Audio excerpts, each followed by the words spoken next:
Hello, everyone. Welcome back to the Daily Defender. So glad to be with everybody again. Glad you guys are with us. Glad we're getting another video out to you. Thank you, as always, to all the subscribers and the great comments. Really appreciate it. So a warm welcome back to everybody. A warm welcome to all everybody new viewing. And if you like what you see and I think the channel is interesting for you, please like and subscribe and tell your friends and network and all that kind of thing about it. So thank you again. Glad to be with everybody. A couple other disclaimers that people seem to like or want to know. We won't shoot any of the guns here because the Daily Defender does not have a range to do that.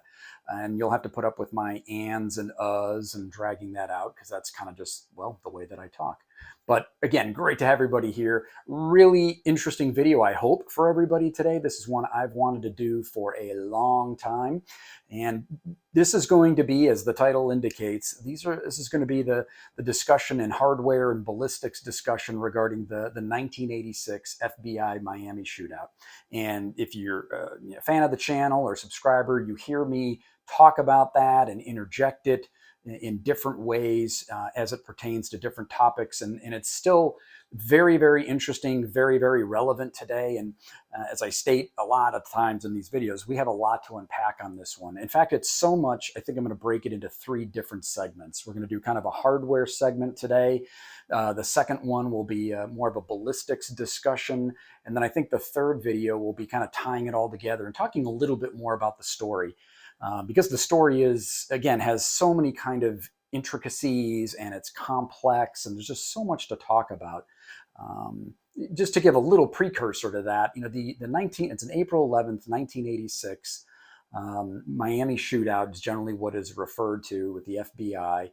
And it again, we'll get more into it in the third video, but essentially the FBI had we had 2 bank robbers, well, the 2 guys that were basically, they didn't even know who these guys were at this point, but they were basically robbing banks, armored cars.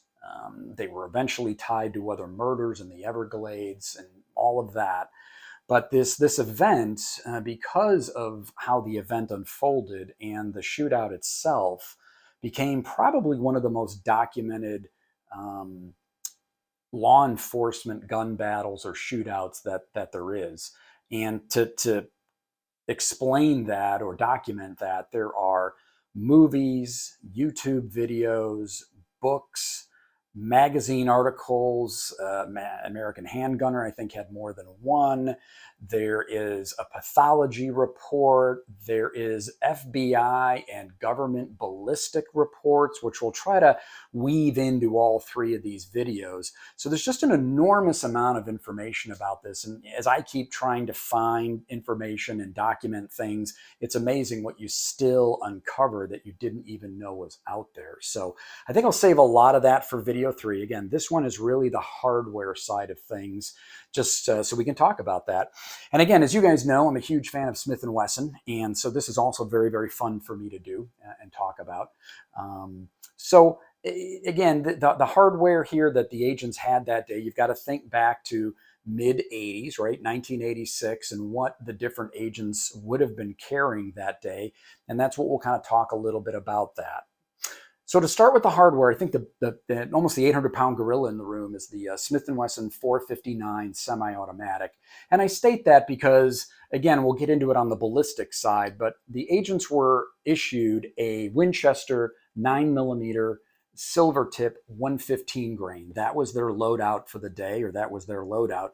And it was used in this Smith & Wesson 459. The Smith & Wesson 459 is a second-gen gun or second-generation semi-automatic. It's a 1980s kind of platform for Smith & Wesson. We've talked about it on the channel before, but it's a double-stack 9mm steel over aluminum frame. And this is a civilian version. And there, of course, there were many, many produced in the 80s. The FBI or government actually had a contract for this firearm. I don't even know if there was it may have been like an X9 contract or something. I don't remember exactly myself now as I'm talking through it. But there was this government FBI version of the 459. And it was definitely different than the civilian version. It had a fixed rear sight with a white outline, a red insert, and the gun itself, and all these guns are cleared and safe, but the gun itself had a more of a matte gray finish, and the panels were also matte gray. So it was a distinct version for the FBI. And you'll see them come up for sale from time to time, or the government version. Some of them also have a slight variance. I've seen them without the red insert, but the rest of the gun seems to be a government version. And there were 3 agents that had these that day. And in this particular time frame, only SWAT agents, or agents that were assigned to the SWAT team, were issued the 459 semi-automatics. And that'll come into play, we'll see, as the story rolls on, and we talk more about the event. The rest of the agents, as you might imagine, in the 80s, were armed with a variety of Smith & Wesson revolvers because, of course, law enforcement was still mostly using revolvers at that point. Yes, semi-automatics were there, we know that, but we'll talk more about the ballistics side of that. Semi-automatics, hollow point ammunition, where that technology was back then. In fact, the FBI and government ballistic reports after the event are very interesting, and we'll talk about those in the second and third video, of how everybody kind of was viewing bullets and ballistics in the 1980s. This event really did turn everything on its side in a good way, I think. And again, we'll talk more about that in the other videos. Back to revolvers. We said the agents had a mixture of revolvers at the time. That's certainly true. Probably the easiest one or best one to go to first is this Smith & Wesson Model 13. You can see it's absolutely beautiful gun. I'm sorry, I have to keep the camera back a little bit on this one because we're talking about so many different firearms at one time. So this was a K-frame. I'll try to get a better picture of that for you guys while we're talking about it. It was a K-frame, 6-shot, 357 Magnum, 3-inch barrel, round butt. So a 13 round butt with fixed sights.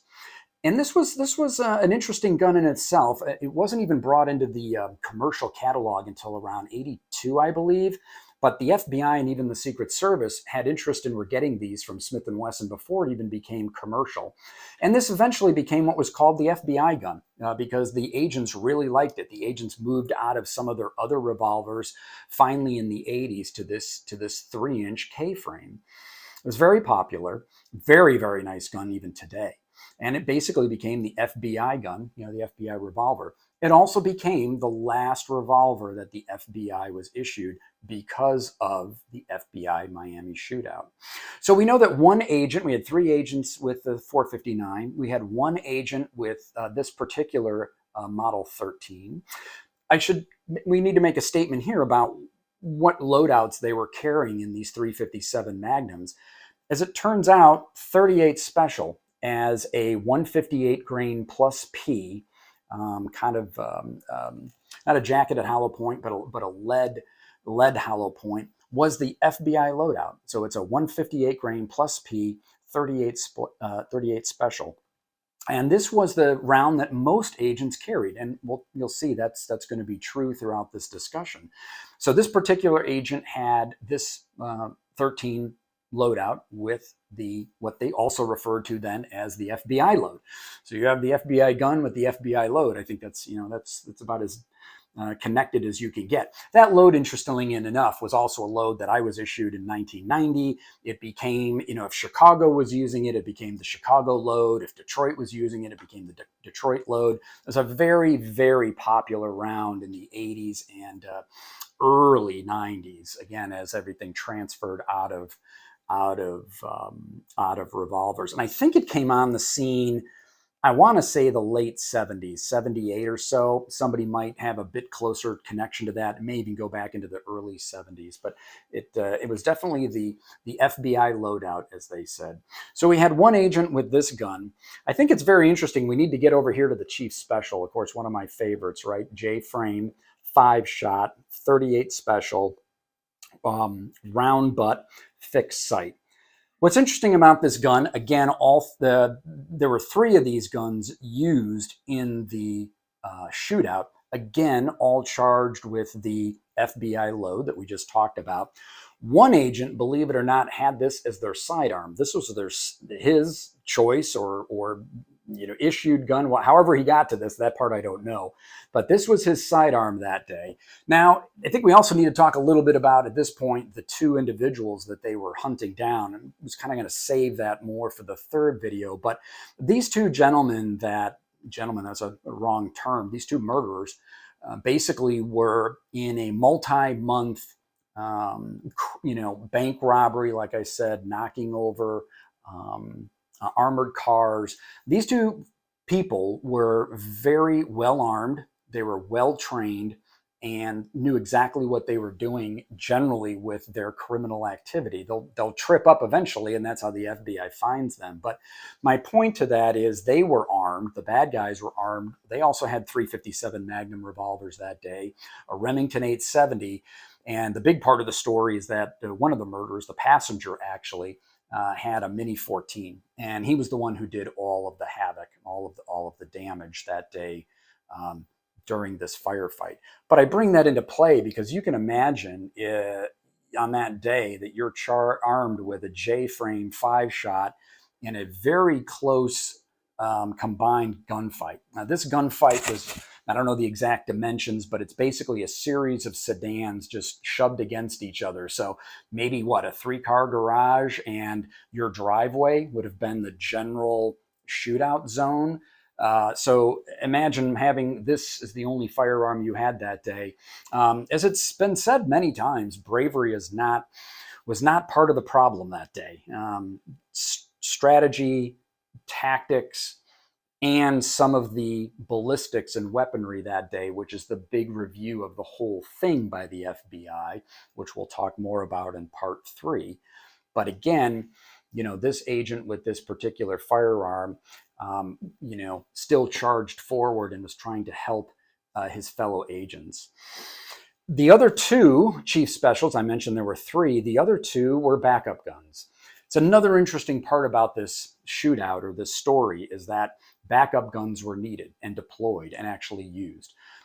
Again, I think for law enforcement, there's a lot of lessons still in the 1986 FBI shootout. I have no idea if it's still talked about and trained in law enforcement communities, in academies.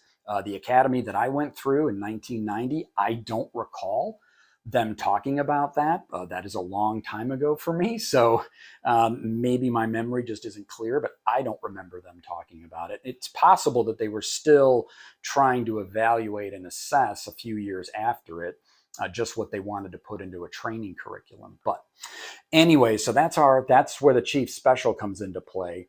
Then we have one agent, and if I remember right, it was the lead agent.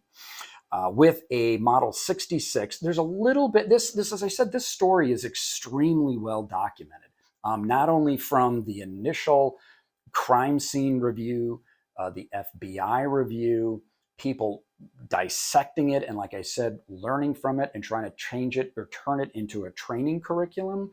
But you also have the ballistics reviews and the pathology review, which is very interesting. And again, I'll talk about that in video 3. But my point was, it's very well documented, and the story really doesn't change. It's changed a little bit, and some other people who have done videos on this have mentioned that as well. But generally, the story is pretty accurate, and the data collection points generally stay pretty accurate. I think some of the things that may have actually changed or people think changed could even just be written errors or even typos. I think I found one in the pathology report. And again, I'll talk about that in the third video. Back to the hardware. So we've got the lead agent with what appears to be a Model 66. I bring that whole little bit up because there was some discussion that maybe, or somewhere in text, that he had a Model 19-3. That doesn't just really seem to be the case from other documentation and even crime scene pictures showing some of the weapons that the FBI agents had that day. So it's pretty solid that he had a 66. This is a 66, but as a 4-inch. He had the 2.5, so he had the more condensed version. And it, again, another little shift here. It does appear that he was the only agent armed with 357 Magnum ammunition that day. So his loadout, which is also an FBI spec, would have been a Winchester silver tip .357 Magnum 145 grain. You don't hear that talked about very much. You hear a lot about the .38 Special, the FBI load, because that's the majority of what the agents carried. My understanding is if an agent wanted to carry the .357 Magnum, they had to be trained on it and show proficiency with it, and maybe even authorized. I'm sure someone back in the day can comment on the channel about how that actually went down. But supposedly he was the only member of the team, this 8-man team. It was an 8-man team. That there was a larger group. I think it was actually 14 agents that were involved in this total surveillance. But of course, they were spread out over this area in Florida. And when it came time when they actually crossed over or came across the two individuals, almost by happenstance, the quickest they could get to before the felony car stop was 8 agents. That was the team that then tried to take down the two bank robbers. So he was the only one that had that, and it does seem that the pathology report does also confirm that, because the pathology report goes into the gunshot wounds and the number of gunshot wounds and the type of projectiles that were in bodies. If I remember right, the passenger had 12 gunshot wounds. They classified them all as gunshot wounds, but they could have been shotgun pellets, they could have been fragments, everything counted in the 12. The driver, murderer A, had 6 gunshot wounds. That's a very interesting part of the story. Again, I think I'll save most of that for the third part. But he did, according to the pathology report, he did have a .357 Magnum round in him. So all of that kind of adds up. The agent probably had the 66. He was most likely had the .357 ammo as his loadout, and one of the individuals was hit with that round during this firefight. That's a real interesting part. It's almost hard not for me to talk about it because the whole thing is very interesting and complex, although tragic, right? We lost 2 agents, so it's still a very tragic story. That's why I'm not going to use the bank robbers' names by any stretch. I may interject some of the agents' names from time to time. But one of the interesting parts of the story is that very early on, when all the cars come together and the felony car stop and they all kind of almost crash together and they're lined up, the driver is hit quickly and actually incapacitated for a period of time, 3 or 4 minutes. And that's very interesting because then he eventually comes to, believe it or not, after these gunshot wounds and makes it into the getaway car. And again, we'll save a little bit more of that for the story so we don't keep, crossing over all of this and turning this into an hour video, which I was afraid of. That's why I want to break it into 3 different points. But again, very interesting with the .357 Magnum round hitting the driver and incapacitating him for a period of time. Finally, the last gun on the agents was also kind of the hero agent, Edward Morales. He was the agent that took a rifle round to the arm, almost severing it, and dropping him down out of the fight for a period of time, and then re-engaging in the fight as I don't think he ever lost consciousness, but his will to live and his will to fight kind of all summed up. And he was the agent that eventually then took out the 2 bank robbers and killed them before they could leave in an FBI vehicle. That day, he was carrying his own, I guess it was a personal Smith & Wesson 686 4-inch. This is a 681 4-inch, basically the identical gun, .357 Magnum, 6-shot, square butt. His revolver, the 686, would have had the fixed sights just like the 66. Otherwise, it's an identical firearm. He also was utilizing the .38 Special 158 grain plus P as his loadout. And so that's, again, you had all these, well, minus the Chief Special, you had all these .357 Magnum revolvers, and only one charged with .357 Magnum ammunition.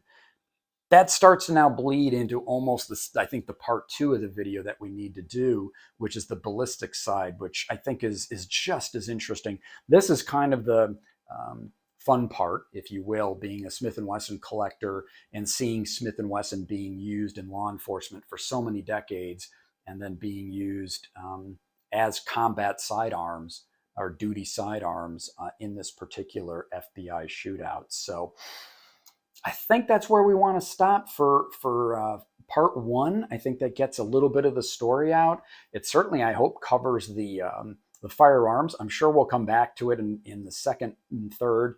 I'm sure I'll think of something else as well. But let's conclude that for the first part on the hardware of the FBI agents on this 1986 FBI Miami shootout.